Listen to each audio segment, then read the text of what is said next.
All right, in today's explainer, we're diving into a story that, well, it might hit a little too close to home for some of us. We're talking about breaking a really painful cycle, one that starts with emotional neglect. We all have this picture in our heads of a normal family, right? But what if that normal is actually a quiet crisis?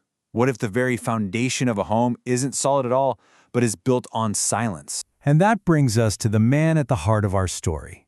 Let's call him Mr. Walad. He's in his 40s, he's got a wife, 4 kids. On the outside, you'd think everything's perfect.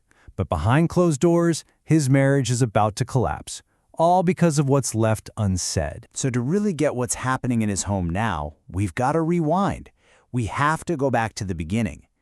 His story kicks off with a childhood that, yeah, it looked disciplined, but it was missing something absolutely crucial: love. Now, this wasn't neglect in the way we usually think about it. He had food, a roof over his head. The real problem was what wasn't there. It was like an emotional desert. Can you imagine growing up where you never hear "I love you"? Where your feelings are just an inconvenience? That was his world. The only time anyone paid attention to how he felt was if he had a fever. Otherwise, being vulnerable, nope, that was a weakness you had to crush. And if you want one sentence that sums up his entire childhood, listen to this. He worked his tail off, came in second in a class of 70 kids, and what does he get? He gets asked, did the one who took first have 2 heads? I mean, wow. It's just a question designed to break a person, not build them up. So what did he learn from all this? Not how to love, that's for sure. He learned how to perform to get any kind of approval, and he learned to bury any and all emotion. And as we're about to see, that's a recipe for disaster. And look, patterns like that, they don't just magically vanish when you grow up. Mr. Walad dragged all that emotional baggage right into his own marriage, into his role as a father, repeating a cycle he didn't even know he was trapped in. And here's the tragedy at the core of his marriage. You've got these 2 completely different worlds living under one roof. In his mind, he's being a man the only way he knows how, staying quiet, buying gifts instead of saying "I love you." But for his wife, her reality's a nightmare. She's emotionally starving. Intimacy isn't a connection, it's just a painful, mechanical act, because he's so detached. And it's the same story with his kids. He showers them with stuff, the best toys, nice clothes, fancy schools. And he thinks, hey, I'm a great dad. But he doesn't actually know them. He's not there for the real stuff. He's made this classic, heartbreaking mistake, thinking that providing for them is the same as being present for them. Now, the source material puts this in stark contrast with what it calls the gold standard of fatherhood in Islam.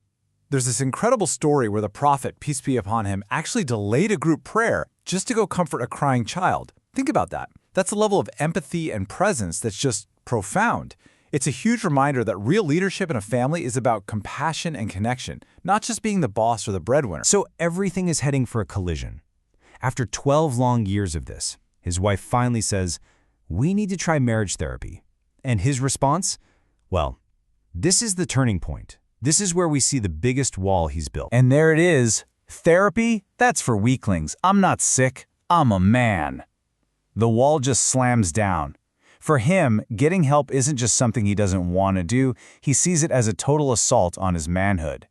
It's this dangerous lie that so many men have been taught, that if you need help, you're weak. But here's where we have to flip the script. The source says the real sickness isn't needing help. The real sickness is holding on to these old wounds, these inherited wounds, and pretending they're a badge of honor when they're actually poisoning you and everyone you love. And this is where some deep spiritual wisdom comes in. The Quran says, indeed, Allah will not change the condition of a people until they change what is in themselves. That's powerful. It means you can't just sit around and wait for things to get better. The change has to start with you, inside you. And this idea is echoed by the scholar Ibn Qayyim, who said, "He who nurtures his children with kindness will find their hearts softened for him." It's not about being tough or in control, it's kindness. That's the key that unlocks the love and connection his family is so desperate for. Okay, so Mr. Walad's story is a heavy one. It's a warning. But it's not just about the problem, it's also a call to action.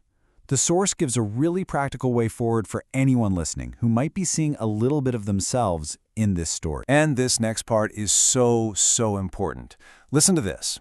It is not your fault how you were raised. You didn't choose that. But healing from it now that you're an adult, making sure you don't pass that pain down, yeah, that is 100% your responsibility. And the good news is there's a clear path. It's broken down into 4 steps to break this chain. Step 1, get professional help, like therapy. Step 2, find the courage to actually talk about your past. Step 3, have the humility to say, I'm sorry to your spouse. And Step 4, a real commitment to connect with your kids, not just provide for them, but really connect with them. And this all comes back to a new definition of strength. Real strength isn't pretending you're not hurt. It's having the wisdom and the guts to face your wounds head on, to heal them, for you, for your partner, and for your children. So we're going to leave you with one final, powerful question from the source. This kind of pain, it can be passed down for generations like a terrible heirloom, but it doesn't have to be. The cycle can be broken, the line can be drawn, and the question is, will you be the one to do it?